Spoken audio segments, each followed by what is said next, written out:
This is MacroVoices, the free weekly financial podcast targeting professional finance, high net worth individuals, family offices, and other sophisticated investors. MacroVoices is all about the brightest minds in the world of finance and macroeconomics telling it like it is, bullish or bearish, no holds barred. Now, here are your hosts, Eric Townsend and Patrick Ceresna. MacroVoices episode 412 was produced on January 25th, 2024. I'm Eric Townsend. Dr. Anas Alhajji returns for a crude oil market update with a fresh outlook for 2024. Anas says that barring a geopolitical escalation, expect crude prices to hold steady in 2024. But by the late 2020s, Anas says the global energy crisis that I and so many others have predicted will be upon us, and prices will be driven much higher. And I'm Patrick Ceresna with the Macro Scoreboard week over week. As of the close of Wednesday, January 24th, 2024, the S&P 500 March futures were up 266 basis points, trading at 48.98.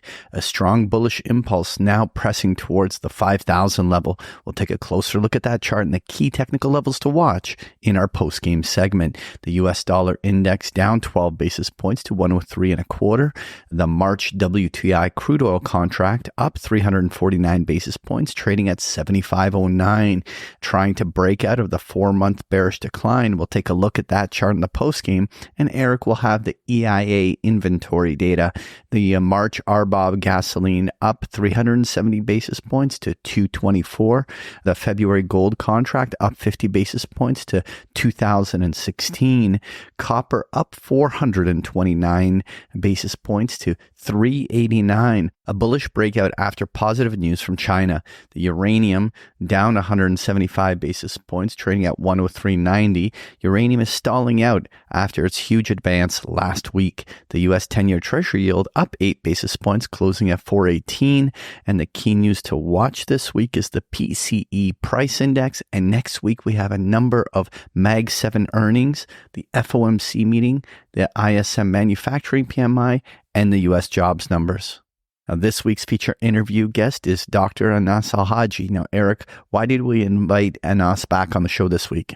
Patrick, Anas has made some excellent calls in the last couple of years. His outlook on the market and his predictions have been as good as anyone's. He was also just recently nominated or named the third most influential voice in energy markets of anyone. So very significant honor to be awarded that title. And it's perfect timing to get an update. This market is starting to firm up. We're seeing time spreads, particularly at the front of the WTI curve, switching back into backwardation, suggesting that this market is getting a little bit tighter. So it seemed like a perfect time for an update. Well, Eric's interview with Dr. Anas Alhajji is coming up as Macro Voices continues right here at macrovoices.com.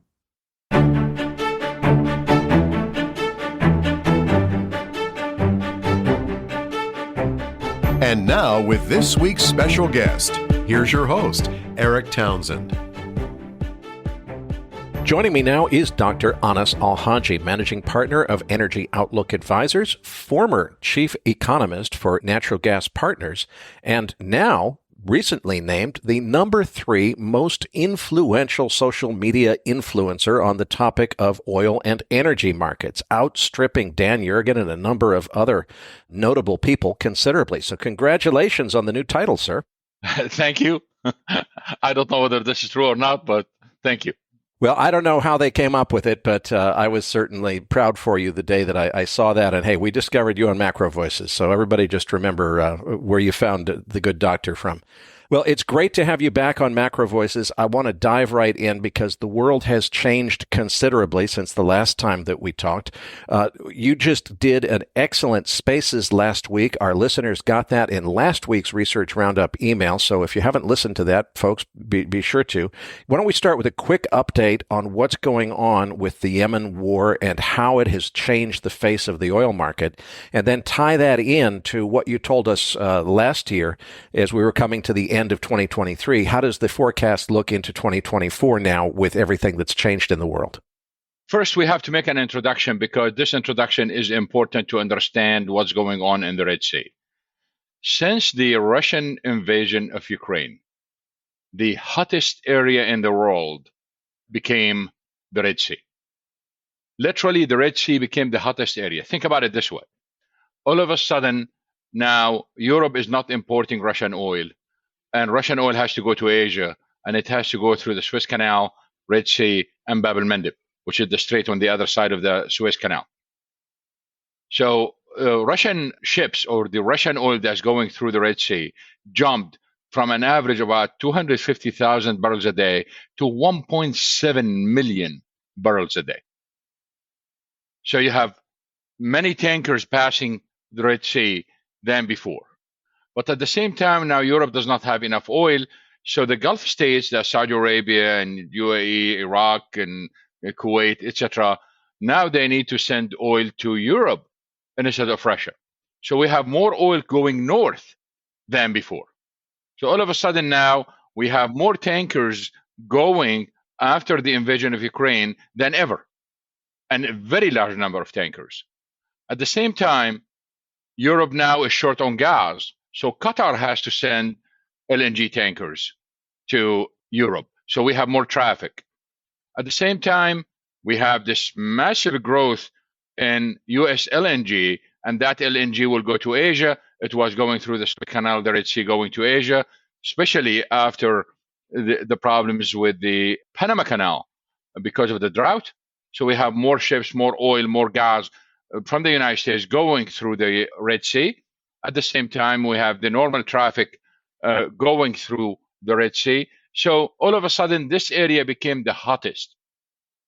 Add to it other facts. Now we are talking about this green economy and what that green economy needs. We have the massive increase in the production of electric vehicles in China, and China needs all those minerals for those batteries and for the cars, and some of them have to come from West Africa and around the globe, especially from Latin America in some cases, and some of that has to go through the Red Sea. Now China is exporting more solar panels than ever, more parts for wind turbines going to Europe, United States, and other places, and that have to go through the Red Sea. So in a sense, all of a sudden I have the, if you want to call it, the old world of energy, which is the oil and gas going through the Red Sea, and all the other forms, the new ones, that whether you need it for solar or wind or EVs going through it. So the Red Sea became the hottest area in the world, regardless of the events of the Houthis or regardless what's happening in Gaza. Now, with the Houthis started attacking the ships that were supposedly owned by Israelis. A week later, they changed their story and they said they want to attack any ship going to Israel. And then the UK, the US decided to go to the Red Sea with additional navy to fight the Houthis. In my view, that does not make sense. The Houthis are a very small group, as people listen to that space we had about 10 days ago. The Houthis are a very small group. There is enough firepower for the United States and others in the area to deal with them. Their impact was limited. Now they've been bombing the hell out of them, and yet traffic continued to be rerouted, and we have less traffic in the Red Sea than before, which means that the bombing of the Houthis did not do much. And as a result, we have about probably 70 to 75% of traffic being stopped or diverted. No LNG passing through anymore, which will have an impact on Europe right now in the winter if this lasts for long. The other issue, that my main concern, is not what's happening with the Houthis or any fights that might happen in Yemen or in the Red Sea. My problem and my concern, and this should be everyone's concern, that the most important source of foreign exchange for Egypt is the Suez Canal. And now they lost most of it. The Egyptian economy is on the verge of collapse. Their currency is collapsing. In fact, just in the last few days, the pound went from, like, in the black market, from $1 to 50 pounds to about 70 right now, 65 to 70. Last year, it was only 15 to the dollar. So their currency is collapsing. The economy is suffering. and now they are losing the main source or the most important source of foreign exchange. So what's going to happen to their currency? What's going to happen to inflation? What's going to happen to political instability, to political stability, social stability in Egypt? I think we got to watch that. It's very, very important country to worry about. And I think if Egypt is going to be the victim of all of that, it's going to affect everyone in the world. Remember that in 2011, we've seen that during the Arab Spring, and we've seen the impact. Why we should worry? We were lucky in 2011, the events did not affect the Suez Canal. But now we have the following issues. And please, if someone is listening and does not know the map, just go to Google and pull Egypt's map to see what I'm talking about. Why or we are worried about the Suez Canal in a way that we were not worried about in 2011? Because if you look at the map of Egypt right now, they have a war in the south in Sudan. They have a war in the west in Libya. They have a war in the north, which is Israel and Gaza. The only place left basically is what they have on the Red Sea, and there is a war now. So the country is surrounded by wars, and inside we have a serious economic problem. We have a serious currency problem. And that's why we got to worry about the Suez Canal. About 5 to 6 million barrels a day passes through Bab el-Mandeb, which is in the south next to between Yemen and Djibouti. More than that passes through the Suez Canal. Now, if someone's saying, well, you have the Red Sea, and why the Suez gets more oil than the south? Well, because the Saudis have pipelines in the middle of the desert from the eastern province all the way to the west to a city called Yanbu. It's in the middle of the Red Sea. So the Saudis can export oil and products from it without going through Bab el-Mandeb. And that goes through the Suez Canal. So there is more oil going through the Suez Canal than the south. So to whatever the case is, the main concern right now is really Egypt, is not Yemen and not anything else. And what are the risks with Egypt? What could happen there? Do we need to worry about regime change? Do we need to worry about them shutting down the Suez Canal for some reason? What are the risks of something happening in Egypt? Well, the risk basically is kind of multiple layers here. We start with the economic collapse because they wanted some loans from the IMF, and the IMF is putting some, as you know, they always put those stringent conditions, which include probably the liberation of the pound. And if that happens, then inflation is going to go through the roof, and they're going to end up with hyperinflation. How the public will react to that? This is the issue. What that leads to, we don't know. We can guess. But the issue that what's different now from 2011 regarding the Suez Canal is we have all those wars around that we did not have before. We had stability on all sides of Egypt. Now we have all those wars. And what that leads to, some crazy group or crazy individual just go do something, we don't know. But the issue here is the risk is way, way higher than 2011. So we have a very significant stability risk with the nation of Egypt. Just about anything could happen there because of the economic pressure that this situation has created. Let's come back. We're so far just talking about the political premiums that are going on to the oil market because of these events that are happening. Let's come back to the base economic forecast. When we spoke to you last year, your outlook was that demand would continue to grow, although perhaps more slowly than some people thought. You said not to expect $100 prices in 2023. You nailed that call, needless to say.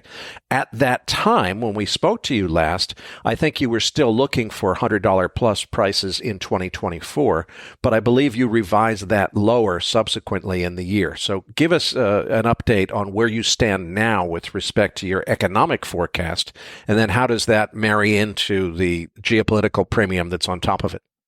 So the story starts in December 2022 when the first time we shared the outlook with some clients, and then we posted on Substack in early January. And in that outlook, the one we talked about in the couple of MacroVoices, Basically, we said that we were kind of bearish in the first half, bullish the second half. The 2023 is a tale of two halves. It's still a tale of two halves, but we were really bullish on the fourth quarter, and everything went wrong in the fourth quarter. So just to give you an example, in the third quarter, according to the IEA, world oil demand increased by 3.7 million. Of course, that's mostly recovery from COVID, especially in China. And it dropped in the fourth quarter to 1.6. So you can see the massive drop in demand in the fourth quarter. So we were really wrong on the first quarter. That was unexpected. And if you go back and look at 2023, the 2023 has two characteristics. When we talk about 2022, before 2023, 2022 was a historic year by any standard, and we talked about it in the previous MacroVoices. It was a historic year, and I explained why it was a historic year. 2023 is not historic, but it has two characteristics. It is the year of records. We set so many records in the energy industry in 2023. Whether you are talking about production, you are talking about demand, you are talking about oil, gas, LNG, renewables, solar, wind, anything you can, we had records on almost everything. Several countries, basically, their production hit records. So it was the year of records. Also, what makes it different is it is the year where every single forecast failed. Now, in the previous years, we have some forecasts, basically, were correct. But 2023, every single forecast failed, including ours, because although our forecast for most of the year was like really spot on, and then we just lost it on the fourth quarter. So it was the year where forecast went wrong. And it was clear June, July 2023 that things are changing and things are slowing, and the growth in demand is way slower than what was expected. And our view was, if inventories build, then 2024 will change. But we did not know where we are going to go with the inventories. So we ended up with two situations. We had inventory build and a slower economic growth, which means that 2024 is going to be kind of a dull year, unlike what we expected 6 months earlier or a year earlier. So what we see today, with absent any political event that destroys capacity or lock down capacity, this prices Brent in the 70s and low 80s, probably this is going to be the most common throughout the year. The idea of 100, we've seen people talking about 130 and 113. There is no case for that. And even those who are using the Red Sea as a reason for $130 oil or 110, let's remember this. In September 2019, we had this major hit on Aramco. That was a big surprise because no one was expecting it. And we lost 5.5 million barrels a day. Yet, prices increased by only $20. So if the prices are 80 today, and we are not going to lose suddenly 5.5 like we did with Aramco, so why we have to go up by 50%? So it is very clear that, yes, with everything we have, things are not as rosy as some people expect in terms of prices. The rerouting of ships, of course, let's remember that everything we see today is inflationary. The shipping costs, shipping rates, especially for the spot, are going up. Insurance rates are going through the roof. The rerouting means we have more fuel consumption. Our estimates, based on what we've seen today, that oil demand might increase, or bunkering demand might increase by 200 to 350,000 barrels a day because of the rerouting. If we have a complete blockage of the Red Sea, that might go up to 700. So we have this extra increase or additional increase in demand that was not there just like 3-4 weeks ago. But at the same time, the cost is increasing. The cost is way higher. And at the same time, we have issues with LNG because now Qatar rerouted its LNG tankers. That means they will be delayed by about 10 days to 14 days in terms of arrival to Europe, if the weather is mild, Europeans are lucky. If the weather is really cold, then they have no choice but to import more from Russia. Remember that Europeans are still importing Russian gas via pipeline, and they import LNG. Right now, Europe's dependence on Russia is 17% of total gas imports. We expect that this rerouting might increase it to 20%. So it will increase Europe's dependence on Russia. You mentioned that demand was starting to pick up now in the beginning of 2024. One of the things we've seen just in the last couple of weeks is that the prompt time spreads have moved back into backwardation, fairly significant backwardation. I know you watch that carefully. We've also seen, it looks like, the beginning of a breakout above the 55-day moving average on WTI. As we're recording on Tuesday afternoon, we're still trading at about 74.50, just half a dollar or so above the 50 or 55-day moving average level. It looks like maybe we're seeing the beginning of a new move to the upside. Do you think that's happening, or is this just noise?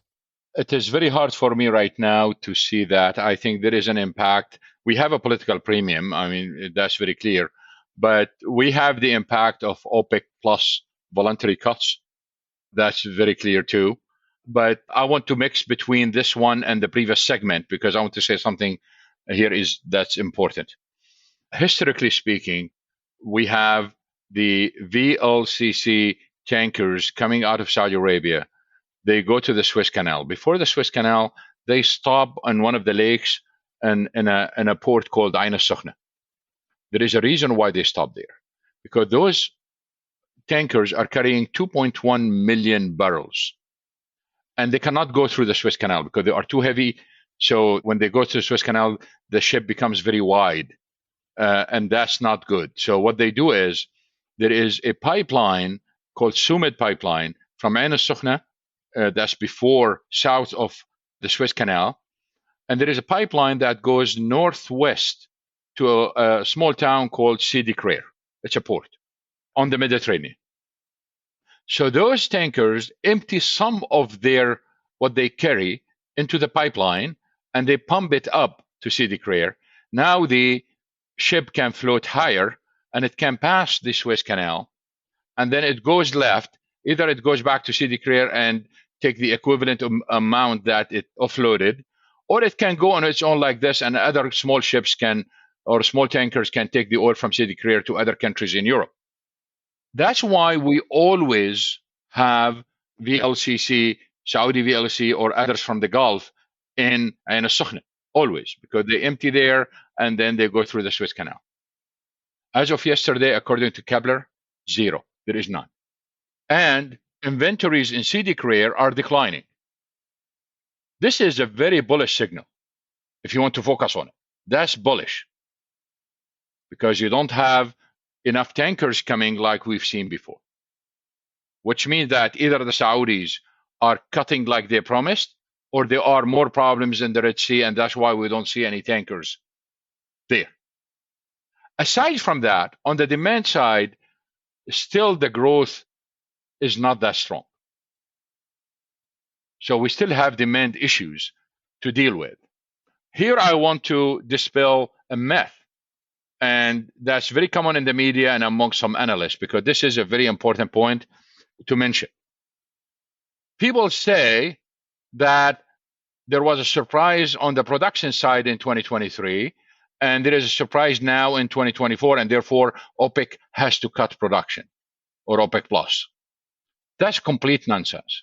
Because if you go back to 2023, we got surprises on the upside, and we got surprises on the downside. For example, in the US, we got a surprise on the upside. But that needs explanation, because it's very important to understand that the upside in the United States mostly was liquids, NGLs, and biofuel. So we did miss big time on the biofuel. And the reason why, I'm not trying to defend myself here. I know nothing about agriculture. I am not an agricultural economist. I don't know anything about it. But biofuel added about like 400,000 barrels a day last year. which is a massive amount. So there is no way an oil analyst can figure this out easily and think, oh, I'm expecting, the biofuel to add 400,000, because it is added to demand. It is part of the liquids production. But if you look at what we produce from the fields and from the refineries, our number last year for US was 1.25, which was the highest number in the market, because we were very bullish on US production. Well, guess what? The actual number was 1.4. So even our number was more bullish than anyone else, yet production surprised on the upside, and it is about 150 above our number. But on the other side, there were surprises, big surprises on the downside. Norway did not deliver. Canada did not deliver. So when you look at the global average, there was no surprise on that. We did not see a surprise when we look at the global average. But on individual countries, yes. And therefore, OPEC already counted for all those increases on average, and there was no surprise there. The surprise was really on the demand side and the decline. And the reason why, because OPEC has the highest estimate of demand growth in 2023. They estimated demand to grow by 2.5 million barrels a day. And that wasn't the case. It was way lower. So it was a demand issue. As for 2024, it's exactly the same story. OPEC has some of the highest estimates of non-OPEC production. So they are already estimating all of that. There was no surprise. So it's not really a production issue. But to go back to 2023, one of the main issues that's still with us today from 2023 is this: that the growth in demand in 2023, although it was large, we got to realize that it is mostly recovery, not actual growth. At the same time, we have completely different worlds where we have most of the growth is in China, India, Latin America, and the rest of the world was suffering. It's negative, red. So we have unbalanced growth in demand in 2023. That's still with us today. But what the difference between 24 and 23 is that the recovery is over. We are done with recovery. So now we are going to normal circumstances. And normal circumstances, when we have two different worlds, part of it is growing and the other not growing, on average, you got stuck because the final number basically is a limited number. So we have an issue here. But what we are seeing in the numbers, and we just published two reports, one of them today on Substack and one last week, and I think they could be related to what you are talking about when you ask about that backwardation, because I think this is a point that need to be studied further. If you look at China's numbers for last year, we have a recovery in gasoline, we have a recovery in diesel. And when you look at the charts, you can see the dip during the lockdowns. So we have a major dip and then a recovery, and it is really a quick recovery. Here, we have to pay attention to the other details. The first one is this big quick recovery that happened does not happen when you have a recession or low economic growth, because the recovery from a recession or low economic growth takes time. This one, all you did basically just open the door and everything back to normal. So we have this quick recovery. But the lesson we learned is that when you have lockdowns, the essential things of life are still going. When you open the door and people get out, the demand for luxury items is going to increase. So most of the growth when it comes to energy was everything related to luxury, including jet fuel. Most of the growth in China was in jet fuel, 60% increase in demand of jet fuel. Why? Because it's a luxury item, you open the door, people started traveling. This is not going to be with us in 2024. It's gone. But again, if you go back to gasoline, diesel, and jet fuel, you can see the dip during the lockdowns, and then the recovery, some recovery in gasoline and diesel, But the jet fuel basically went through the roof simply because we are going out of lockdown. But there is something strange when you look at naphtha and LPG. It wasn't affected much by the lockdown, and the recent increases in them is massive. I mean, massive in a way that we never seen it in history. So what's going on?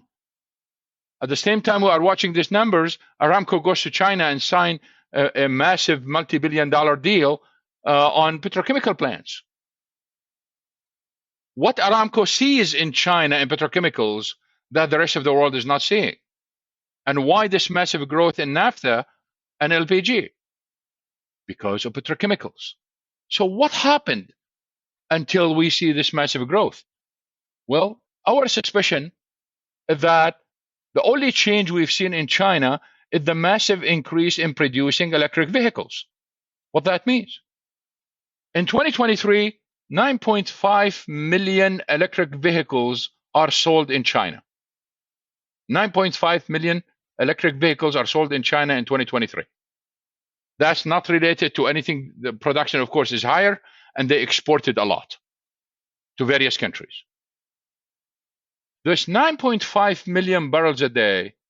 If you want to measure their impact, in terms of the reduction in gasoline consumption, assuming they replace gasoline, and assuming those electric vehicles did not replace previous electric vehicles, like the ones produced, let's say, in 2014 or 2017.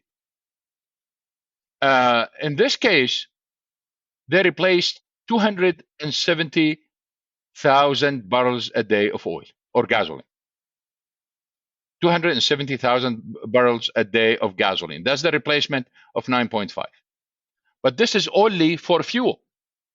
But once you look at petrochemicals and you look at EV production, and you realize that those electric vehicles are using massive amount of products coming from the petrochemical industry to build the car. I'm not talking about the batteries. I'm talking about the body of the car and the seats and everything inside the car. And you look at the massive number that China produced at that time, it's coming from petrochemicals. Petrochemicals are coming from oil and gas. What that means? That means when we say 9.5 million vehicles replace 270,000 barrels a day of gasoline, this is only on the fuel. But when you look at the net, you need to count all the naphtha and LPG that went in. And based on those early numbers we are getting, it seems that to produce those EVs, we use 600,000 barrels a day. So if you look at the net, EVs led to increase in oil demand. And that's what we are going to see in the future if this trend continues. I don't think that Just Stop Oil is going to join in and name you their third top favorite guy now, Anas. I think you've lost the title with them. Well, I can tell you, if I get a drone flying above my house, I know they are here. So it sounds like overall your view on prices for 2024 is basically maybe there's some bullish impulses in the system right now. Don't expect them to last all year. You're expecting oil prices to stay about where they are unless there's an escalation of one of the many geopolitical conflicts. And of course, there's plenty of risk of that. There always is. But absent that, you think 2024 prices stay about flat. Is that right? Correct. And there are other issues here we should consider. At Brent at 80, everyone in OPEC and OPEC Plus is happy, by the way. I mean, 80 is good for everyone. Probably a little bit high for consumers. So the concern is, what would Biden do for the re-election?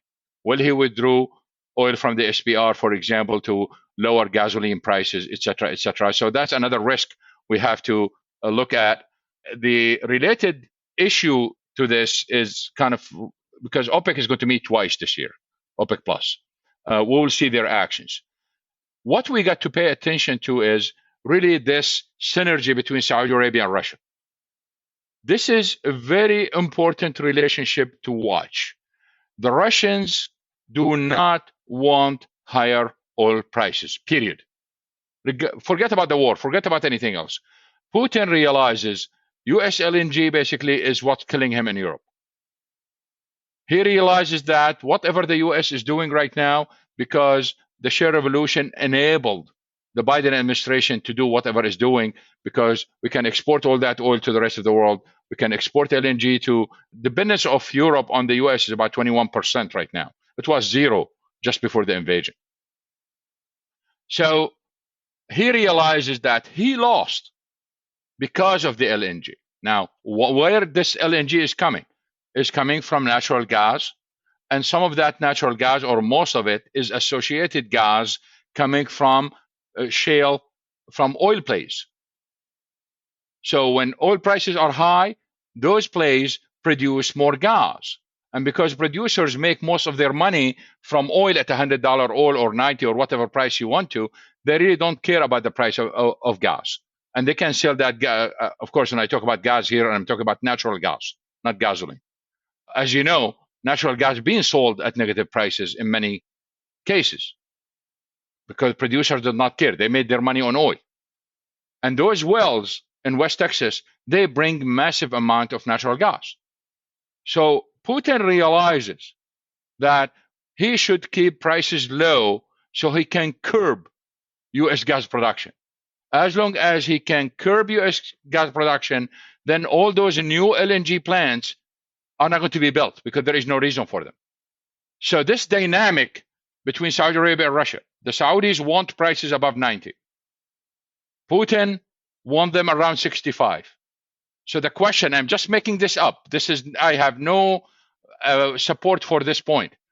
But is the average they agree on is something between like 75 and 85 and they don't have to fight over it? We'll see. I want to move on now and talk about the longer-term outlook. We recently had the CEO of Chevron commenting that 2025 would be the year where we'd start to see a shortfall of global oil supply compared to demand.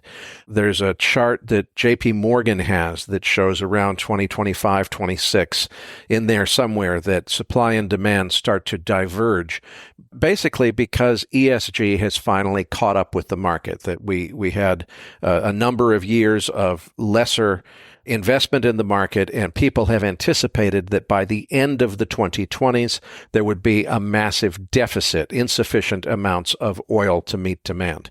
What is your view of those views? Is this idea that we're headed toward a late 2020s oil and gas energy crisis real? If not, why not? Yes, I think if you recall, you and I talked about it in the last episode. In a sense, we talked about it before those guys talk about it. We talked about that future energy crisis. And I think they are correct for the following reason. If you look at the major increases in production in Guyana, in Brazil, in Norway, in Kazakhstan, the investment decision was made like between 2014 and 2017. So the impact of COVID on investment, not on production, the impact of COVID on investment have not caught with us yet. That's going to appear in 25 and 26. That's aside from the normal decline because of the ESG and all the other stuff. But at the same time, I would like to emphasize the point that we have a major failure of green policies around the world. And because of this failure, demand for oil and gas and coal is going to be way higher than expected. So on one side, investment impact is going to appear, and we are not going to have enough supply. On the other side, we have surprises on the demand side. And here I would like to mention a very important point related to green policies. If you look at ISO grid, that's the New England grid. As you all know, New England is mostly Democrats, mostly on the left. They support, the fight against climate change. They are pro-environment, all kind of things. And knowing what you know about them, you think if you go to look at their grid, that they are super green. Well, look what we had last week during the cold wave. Last week, we have a day when wind contributed only 1.5% of power generation. 1.5%. And fuel oil, contributed 6%. They came back to oil. So that's when you talk about the failure of green policies, the impact was oil demand increased. Last year, when they had a freeze, in certain days, oil contributed 40% to generation. Why? Because the LNG prices, as you recall, was super high, and they couldn't import because they have to import it because we cannot supply them with gas. There are no gas pipelines basically to that area, so they have to import LNG. LNG was $70 at that time, so they decided to switch back to oil. But this story of switching back, look at Germany. Germany switched back to coal, and just yesterday they decided to build more natural gas plants, power plants. They refused to sign, just 6 months ago, they refused to sign a contract with Qatar, long-term contract, because they said gas is a fossil fuel, and we don't want to commit to it for long term. Now they are coming back. They are committing for long term. So this retreat is not counted for in the long-term outlooks, and it's going to hit us suddenly while investment basically is low. So yes, I am with them. I think we are going to have energy crisis. But it sounds like you're not concerned about 2024 being the year that energy crisis starts. It sounds like you think we can get through it. I think 2024 is going to be a very mild year. So is 2025 the crisis year, or is it farther out, later in the 2020s? No, it cannot be the crisis year because we still have about 4 million barrels in spare capacity in the oil-producing countries, so that will be used first. So one measure, basically, to figure out whether we are heading for a crisis or not is to look at the decline in spare capacity within OPEC, especially in Saudi Arabia, and that's one indicator. So the serious shortfall of where the point where supply just can't keep up with demand is late 2020s, 26, 7, 8 in there somewhere. Yes. So 24 is mild. 25, we probably will use some of that spare capacity and then start showing up later. And is spare capacity the best thing to monitor? Is that what we want to watch for when we run out of spare capacity? That's when we know that the shit hits the fan? This is another important point here. We will not run out of spare capacity for a reason, because there is some spare capacity that is counted as spare capacity, but it's not marketable. What that means is some countries are, for example, counting heavy crude as capacity, but no one wants it. People wanted the lighter crudes. So it just like we want to see a decline, although organizations like OPEC or the IEA or others still showing, let's say, 2 million barrels of spare capacity. But what is the true spare capacity in this case? Because there is some oil that is literally not marketable. If you go back to 2008, there was a meeting in Jeddah because prices, as you know, exceeded 140 at that time. So there was a meeting in Jeddah, and the former Saudi oil minister, Noaimi, offered the market. He said, I have 2 million barrels if anyone wants to come and buy them. Well, the market was not interested. And the reason why the market was not interested is because it was heavy crude. And who is going to buy heavy crude at above 100? No one. So they couldn't even sell it. But we still show 2 million barrels of spare capacity. So in a sense, we have to look at something we call marketable capacity instead of the spare capacity in total. It sounds like your estimate is right now the world has about 4 million barrels of spare capacity. That's not that much. I mean, if we had one significant geopolitical upset, you could easily take 4 million barrels of production offline. So it sounds like that we are vulnerable to a price dislocation if there is a major geopolitical event. Barring that, sounds like we kind of stay where we are, 24 and 25, and late 2020s is when we get into the real crunch. Yes, but I would like to add that once prices go up, and let's say 120, 130, you are going to get a reaction from demand too. So probably you can get a reduction in demand by 1 to 2 million barrels immediately on those prices. So it's not only one-sided, it's two-sided. Well, Anas, I can't thank you enough for a terrific interview. Let's try to tie all of this together. Give me the overall summary of the outlook for the market based on everything we've discussed. Well, when we look at 2024, it's still the story of two worlds where we are going to see growth in some quarters and negative growth in others. So that's one. And the other issue is let's focus on this China petrochemical thing, because if what I said is going to be a trend, this is a major, major issue where the petrochemical demand for oil is going to outstrip what EVs or electric vehicles can replace in terms of gasoline and diesel. But that's going to be a really big story.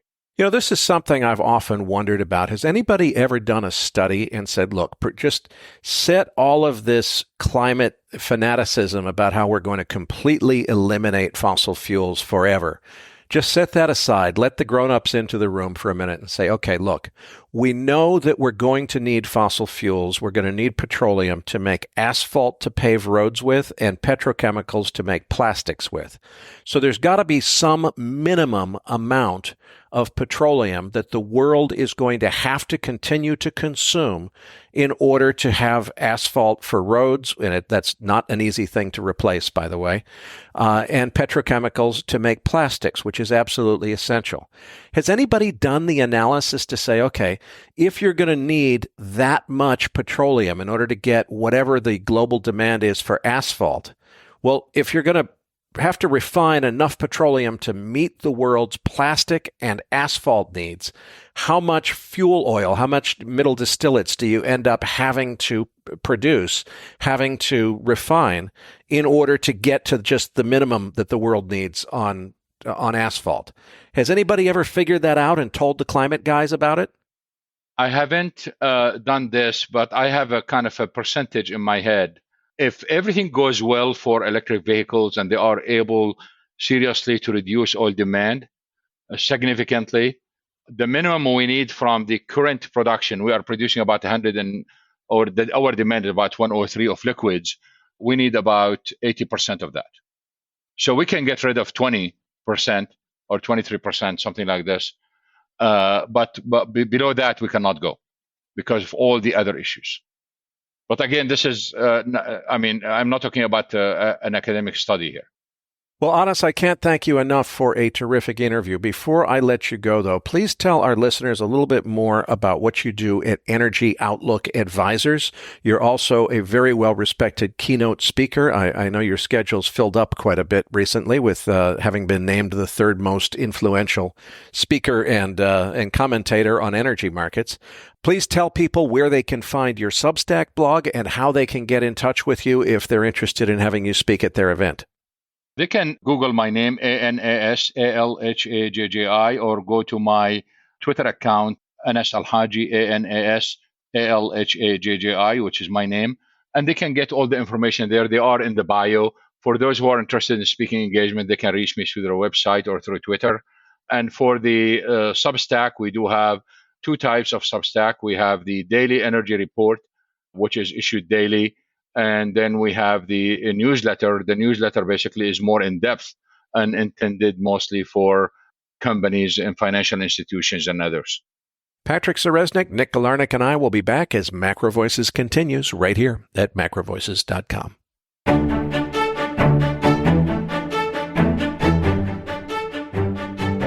Now, back to your hosts, Eric Townsend and Patrick Seresna. Eric, great interview with Anas. Now joining us again in the post-game segment is Nick Galarnik. Now let's get to that chart deck. Listeners, you're going to find the download link for the post-game chart deck in your Research Roundup email. If you don't have a Research Roundup email, that means you have not yet registered at MacroVoices.com. Just go to our homepage, MacroVoices.com, and click on the red button over Anas's picture saying, looking for the downloads. Now, Eric, let's get to crude oil, starting with the EIA inventory. It was a massive drawdown week with crude oil printing a drawdown of 9.2 million barrels, Cushing, Oklahoma drawing down 2.0 million barrels. The builds were on finished products, gasoline building 4.9 million barrels. Distillates, though, still drawing down 1.4 million barrels. All of those things netted together is a net drawdown on petroleum products of 5.7 million barrels on the week.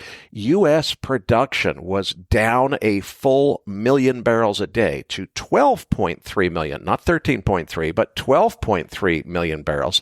It sounds like a crazy data error or something. It's actually real. It's the weather. It really is too cold to pump crude oil in North Dakota this week, and there's a lot of production that's been shut in because of the extreme weather there. So that's the reason for the depressed U.S. production figure, which is actually a real number.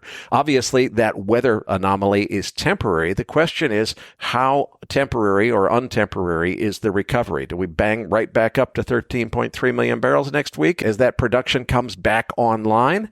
Or is it going to take several months to crawl our way back up to 13.3 million barrels? That'll be the next thing to watch.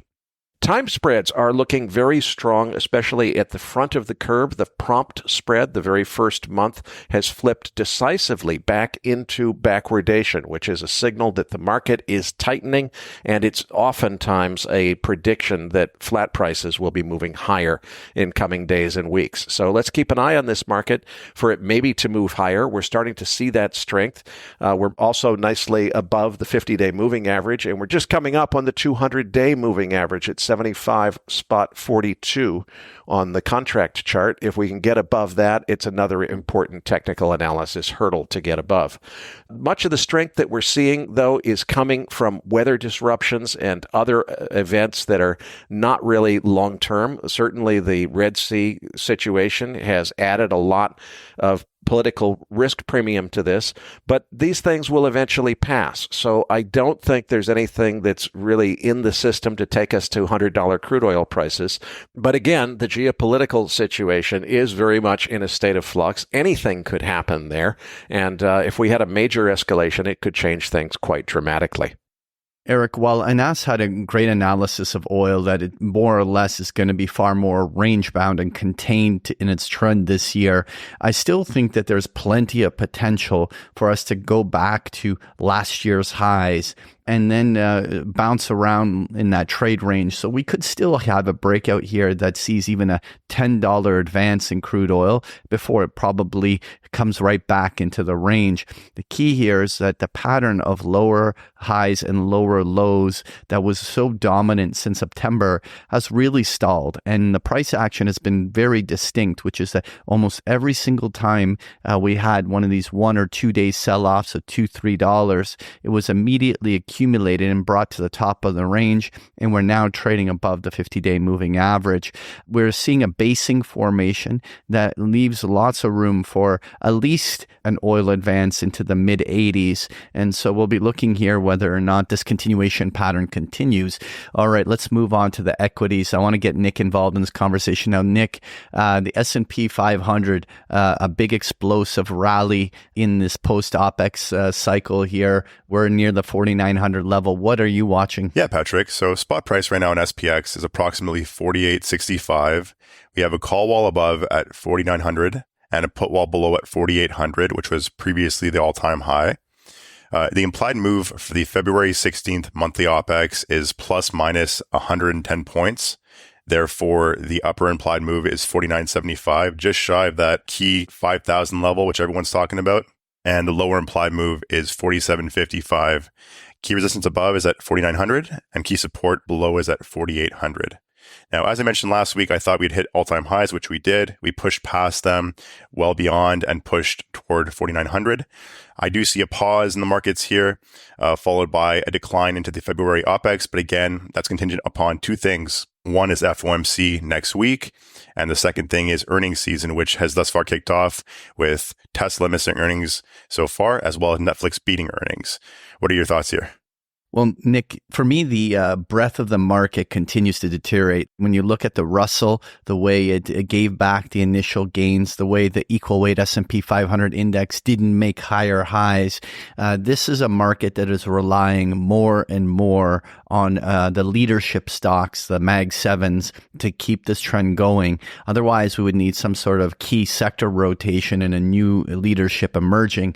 So this is why those earnings on a lot of these Mag 7s next week may actually decide a lot of this. Now, I think that it is would be incredibly normal for the market to at least print on a very short-term basis above 5,000 to give the media headline print of a big hurdle being beaten. But we're all seeing some of the momentum from earlier in the week now dissipating. So it's one of these areas where I don't see much upside, but no immediate reason for the market to reverse until we get to that key news next week. Like you were highlighting, the FOMC is on Wednesday, jobs numbers on Friday. We got earnings like on Apple and other ones like that late next week. And so really, I think that the big moves in the market are really going to be in February, going into that OPEX you just talked about. In the interim, between this period and next week, it wouldn't shock me if we tried to crawl up towards 5,000, but the momentum of the market is clearly going to keep a lid on this. Nonetheless, let's move on to the Qs. And what level are you watching on the NASDAQ? Yeah, so right now in the Qs, spot price is approximately 427. We have a call ball above at 430 and a put wall below at 420. The implied move for the February 16th monthly OPEX is plus minus 14 points. I do expect that to be greater because of the tech earnings coming out the next few weeks, as well as FOMC. However, the upper implied move is 441 and the lower implied move is 413. We have key resistance above at 430, which are also the all-time highs, and key support below at 410, which are the previous all-time highs. As I said in previous weeks, I've been wrong for a while now. Tech is not where I'd place my bets. As you said, the breadth is weakening. I'm seeing too much money flowing into these large names, and I do think at some point it's going to turn around in a violent fashion. I'm more inclined to look at the small caps because, again, if we do push to that 5,000 level, I think we need to see an increase in breadth in order for that to happen. It really is going to be decided by those earnings. Everything from Amazon to Google to Apple, Microsoft, everything is up to bat next week. And now there's always the chance that these are going to be beats, and that may actually be what drives another 100 S&P points higher as the NASDAQ leads the way for one more impulse. But really at this stage, it is going to simply be a storyline as to whether or not these Mag 7s have overshot or not. I mean, the semiconductors have been doing very well, and a number of these plays have just been where all that money flow continues to happen. And so right now, that resistance here, at least for the remainder of this week, is likely at the highs of yesterday. But I think that we're going to have some big movements starting next week. Nonetheless, let's move on to the volatility index, which has had numerous quick little pops, but we're back to the 12 handle. Volatility is definitely on the bottom end of its range, and no sign of fear coming from this index anyway. What levels are you looking at? Yeah, so with the VIX at around 13, that denotes about 0.75% movements intraday top to bottom. What I'm looking at is that I'm seeing a lot of these covered call and buy right ETFs selling premium on the call side and the put side. So this is what's been suppressing volatility, even though we've had expansions of ranges beyond what's expected. I do think it'll present a problem at some point in time, but when that is anyone's guess. Right now, I'm just being cautious in terms of what I'm doing with regard to premium selling. I'm waiting for ranges to expand and then selling premium on the upside or the downside, depending on where we move. But again, tracking those intraday ranges is very, very key on SPX in particular, because the VIX is predicated upon that. And I think we see perhaps a pop in volatility following FOMC and into earnings season as well. Now, moving on to page 7, we have the US dollar index, which has recently bounced off lows. What are your thoughts here? The dollar's holding its own at 103 on the Dixie. It started to roll over on Tuesday night into Wednesday, but then as the PMIs unexpectedly beat expectations on Wednesday morning at 8:30, that kind of jolted the dollar back up over 103 as rate cut expectations for March were crushed by the PMI data. Now, I think if you take a step back and look at that PMI data, is it really telling us that there's a systemic change, that inflation is back? Or is it just telling us that this Red Sea disruption and screwed up supply chains around the world, and maybe it's just a temporary friction that we're seeing on those PMIs? Not sure what it is. We'll have to keep an eye on the data, but the question of whether or not inflation risks are really behind us is very much reinvigorated by that PMI print. I find it fascinating that we're at this level here, Eric, because when you put in context the sell-off that we've seen through the months of November and December, we had a 2-month sell-off that saw the Dixie go from 107 down to below 101. And now we've pretty much 50% retraced that sell-off. And we find ourselves right at this pivot with us recording this right before the ECB press conference and the FOMC next week. And it'll be really interesting to see whether these central banks really get a new currency trend underway. Right now, if the dollar index can't beat this 104 to 104.5 level on the upside, it is very common for retesting of lows or establishing a basing formation before any advance. So assuming that this doesn't have a big move on the ECB, I wouldn't be shocked if we had temporary stabs down toward 102 on the dollar index. But in general, the dollar, I think, is establishing a low from which it may potentially rally later in the first quarter of the year. Right now, though, it's going to be all about these central banks. Now, moving on page 8, we have the gold futures chart. What are your thoughts here? The gold chart was actually looking pretty strong with the February 2024 contract at almost $2,040 before the U.S. PMIs unexpectedly beat expectations at 8:30 on Wednesday morning.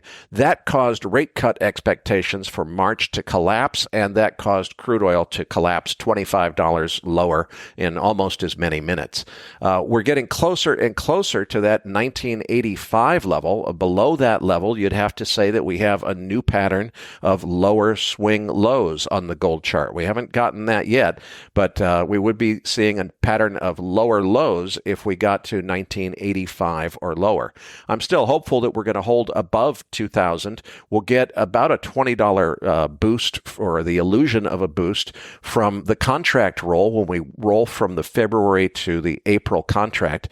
The contango in the market will cause the continuation chart to show as if there was an overnight increase of $20 in the spot price, although that's not really what's going on there. It usually has the effect of helping sentiment in terms of giving people the impression, I looked at it a couple days ago, it's $20 higher now than it was then. Actually, the price didn't change. It was just the contract roll. But that usually fakes everybody out, and it helps to build bullish sentiment even when it shouldn't.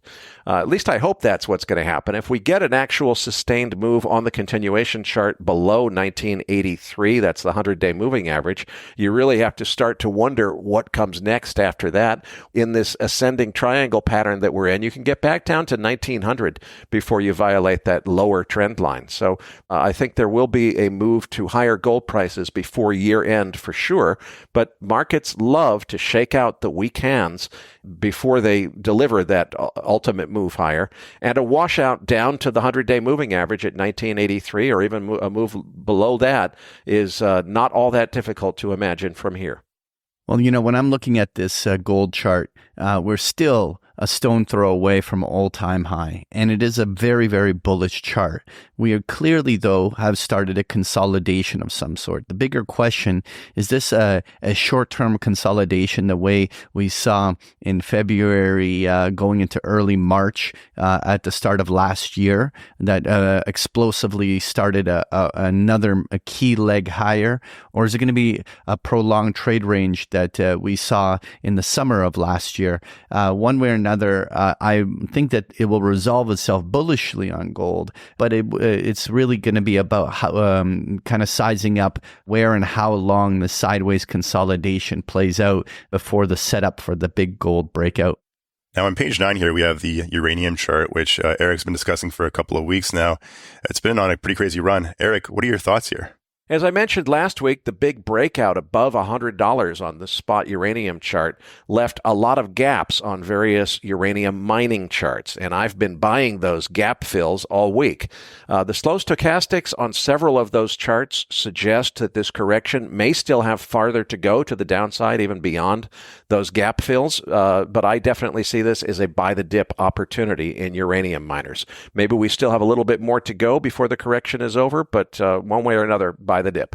Yeah, well, for me, Eric, the U308 contract, I want to see it stay above the 100 level on a sustained basis. I mean, a short-term break below 100 and then pop back above can always happen on a short-term basis just on liquidity. But I generally want to see whether or not the bulls are buying old dips. On the U.UN, the Sprott Physical Uranium ETF, that would be around the $30 level. And so we're going to see whether the bulls defend this and start accumulating dips here. Generally, the bull trend is quite intact. The profit taking in a bull run happens all the time. The biggest question, of course, is simply, will the dip be bought? And I think we're going to slowly be approaching here levels that should be accumulated if that trend remains intact. Finally, though, Nick, I want to just touch on page 10 where I have the 2-year T-note futures. I just thought this was interesting because we're going to have the FOMC announcement and press conference before we record another episode. And obviously the 2-year note and the 2-year yield are quite sensitive to the path from which people anticipate the Fed funds rate to go. And clearly we went from the March meeting chances of a rate cut being well over 50% to now only a 44% chance, which is basically now the rate cuts are now being pushed to the May meeting. And if we continue to see half decently strong economic data, a big question in my mind is, does that cause the Fed to continue to stay in their pause mode for longer, and the market is simply getting too excited about a new rate cut cycle too early. And right now, watching the FOMC and whether or not the 2-year bond actually breaks out on that with some sort of a dovish tone, or whether or not Powell just continues to kind of talk the game of wait and see. It's going to be interesting to see how it plays out. Folks, if you enjoy Patrick's chart decks, you can get them every single day of the week with a free trial of Big Picture Trading. The details are on the last pages of the slide deck, or just go to bigpicturetrading.com. Patrick, tell them what they can expect to find in this week's Research Roundup. In this week's Research Roundup, you're going to find the transcript for today's interview and the chart book we just discussed here in the postgame, including a number of links to articles that we found really interesting. So you're going to find this and so much more in this week's Research Roundup. Well, that does it for this week's episode.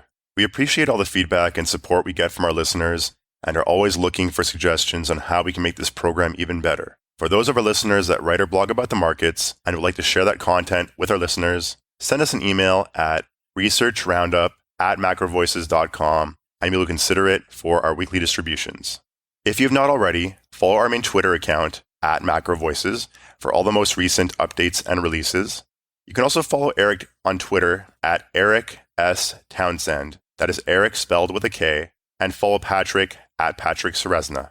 On behalf of Eric Townsend, Patrick Seresna, and myself, thanks for listening and see you all next week.